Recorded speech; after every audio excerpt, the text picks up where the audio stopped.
منصبی ذمہ داری ادا کرتے ہوئے میں آج کے اس تاریخی اور یادگار جشن کے موقع پر جو کہ جشن مہتاب قدر کے عنوان سے منایا جا رہا ہے، صدر بز،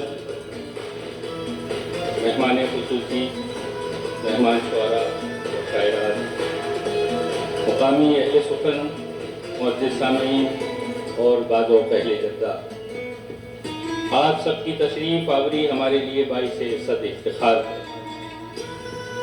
میں آپ سب کو تہہ دل سے خوش آمدید کہتے ہوئے آپ حضرات کو مختصراً مہتاب صاحب کی تنظیمی و فکری تاریخ سے روشناس کرانا چاہتا ہوں۔ اردو گلبن کی رسمی ابتدا اگرچہ 2009 میں ہوئی، مگر اس کارواں کی بنیاد اس سے بہت پہلے 1978 میں ہی رکھ دی گئی تھی، جب جناب مہتاب قدر نے جدہ میں اردو ادب کا چراغ روشن کیا اور حلقہ ارباب ذوق جدہ کی بنیاد رکھی۔ باقاعدہ اعلان 1979 میں ہوا، جبکہ 1978 کے آخری ایام میں حلقے کا پہلا نعتیہ مشاعرہ منعقد کیا گیا۔ یہ وہ دن تھے جب جدہ میں اردو نے نئی صبح کی پہلی کرن دیکھی۔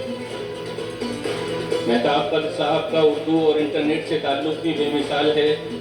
اردو کا پہلا ویب پورٹل ہندوستان وجود میں آیا تو مہتاب قدر اس کے اولین رفقا میں شامل رہے اور اپنی قائدانہ صلاحیت کا لوہا منوایا۔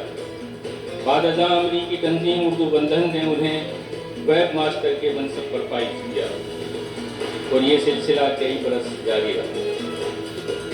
انہی دنوں اسی بینر تلے جدہ میں ایک یادگار مشاعرہ بھی منعقد ہوا، جس میں بہار کے ممتاز ادیب پروفیسر علیم اللہ حالی شریک تھے۔ عبداللہ ناظر صاحب کی تحریک پر خلیجی ملکوں کی نمائندہ ویب سائٹ اردو گلبن 2009 میں مارد وجود میں آئی۔ یہ محض ایک ویب سائٹ نہیں بلکہ ایک مکمل ادبی بزم تھی، جس کے ساتھ یوٹیوب چینل اور واٹس ایپ گروپ بھی قائم ہوئے۔ ان تمام پلیٹ فارم کی قیادت بھی جناب مہتاب قدر نے بہترین انداز میں انجام دی اور آج کی یہ بزم انہی کا ثمر ہے۔ آخر میں ایک بار پھر تمام مہمان محفل کو خوش آمدید کہتے ہوئے اپنی گفتگو کو ختم کرتا ہوں۔ السلام علیکم ورحمۃ اللہ وبرکاتہ۔